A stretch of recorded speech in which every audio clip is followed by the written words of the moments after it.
There's a Bible phrase that says, hope long delayed makes the heart sick.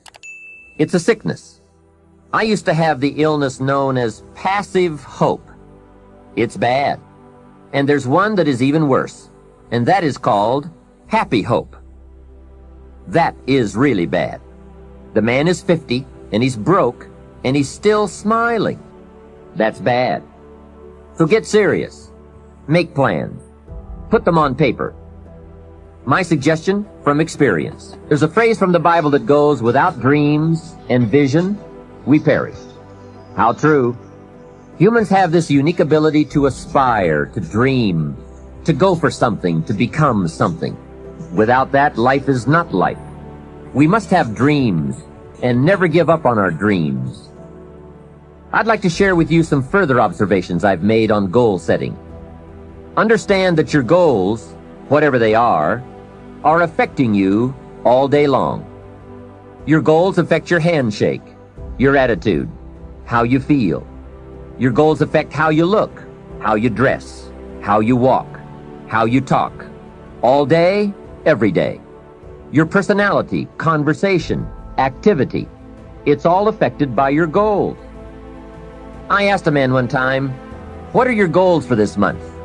And he said, if I could just scrape up enough money to pay these lousy bills. That was his goal. Hey, I'm not saying it isn't a goal. It is, but it's such a poor goal. It certainly isn't inspiring. You don't jump out of bed on Monday morning and say, oh boy, another chance to go out and scrape up the money to pay these lousy bills. The point is that goals should be fun. They should be big, challenging, rewarding. They should allow you to grow. Remember, too, that the major purpose of having a goal is not just to acquire the goal. The major reason for setting goals is to compel yourself to become the person it takes to achieve them.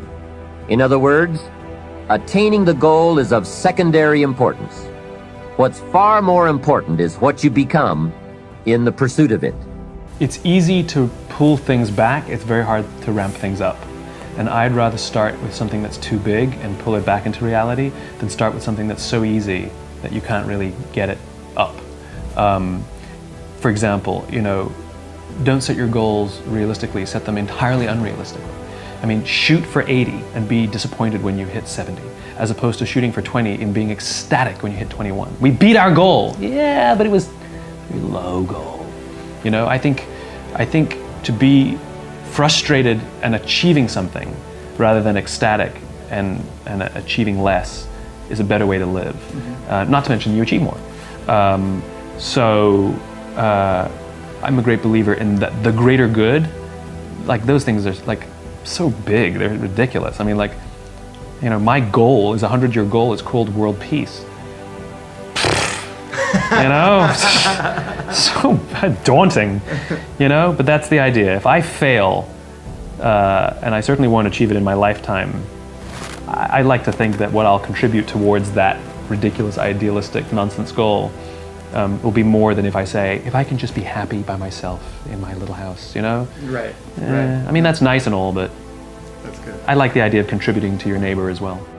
You can't know how you're going to conduct a war before the war starts. You can have an idea, but you can't know fully. Just like if you were to say, hey, my goal is to X in my life, you don't know how you're going to be able to do that. Right? Yeah, because you got to adjust. Because you're going to make adaptations. Things are going to come up. Things are going to change. The battlefield changes. Your life changes. Things pop up. I mean, things happen. So I think that idea that you're going to know how you're going to execute something is far-fetched. I think actually, I should use the word idea. You should have an idea of how you're going to do it. Yeah.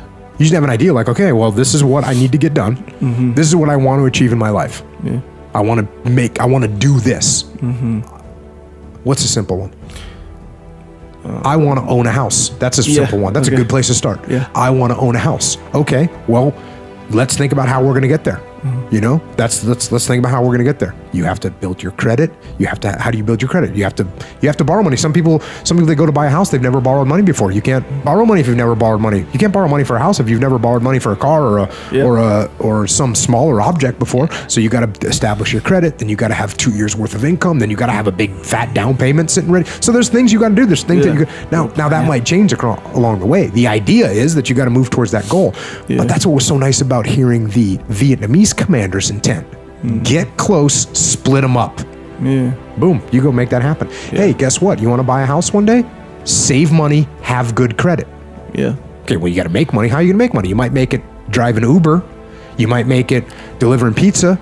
You might make, because you got your real job that's supporting your family, but then you need a little extra to throw in there. Well, that's why you end up driving Uber. You end up with whatever it is you're going to do. You make some money on the side that you can start stashing away. So you got to, in a way, you got to fill your life with a bunch of goals you don't get jammed. Because if you have small goals that lead to the big goal, right? So for instance, you want to be financially secure and stable. What are you going to do? You're going to save some of your money. Okay, that's one thing. You're going to buy a house. That's another thing. You're going to pay off your car, and you're not going to buy expensive, dumb cars. You're going to buy cheap cars until you have the money to buy them with cash. You're going to make all these little things. You're going to work extra. You're going to do these things. So you're right. You have your broad goal. Yes. You have your long-term goal. Yes. And then you got your short-term goals that lead and are strategically aligned with that long-term goal. You see, the beautiful part about goals and understanding it is goals are not to get. Goals is not, you don't set goals for acquisition.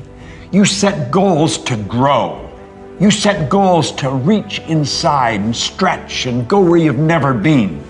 You set goals to take you to a place you've never gone before. And you grow as a human being, and you know something, you never go back. Let's say you have a goal that you want to achieve, but you have a lot of self-doubt or uncertainty. You haven't done it yet, or you've tried and you've failed. Your sense of self is gonna have some trepidation associated with it. It's like, can I do this? Can I do this? Do I deserve this? Don't I deserve it? Am I smart enough? Am I good enough? And so what you have to do is you have to take that goal, that's a conscious goal, and you have to impress the image, the vision of you achieving that goal into your subconscious mind. Why?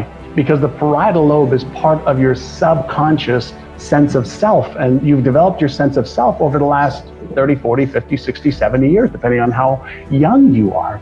And so when you take that image of achieving that goal, and for 1 or 2 minutes a day, just 1 or 2 minutes a day, close your eyes, and I want you to imagine, see yourself achieving that goal, overcoming whatever hurdles have ever been in your way or are in your way right now, and see yourself achieving the goal. Use your visualization muscle. Your occipital lobe, okay, is one of the biggest regions of your brain that you use all day long to see things.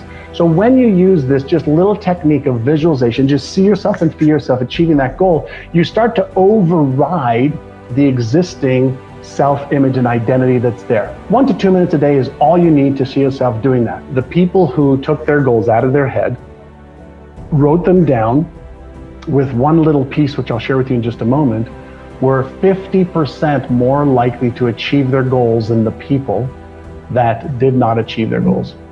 50% more likely to achieve their goals than people who didn't write their goals down. And so invest a little bit of time writing your goals down, but more importantly, why not look at them every day?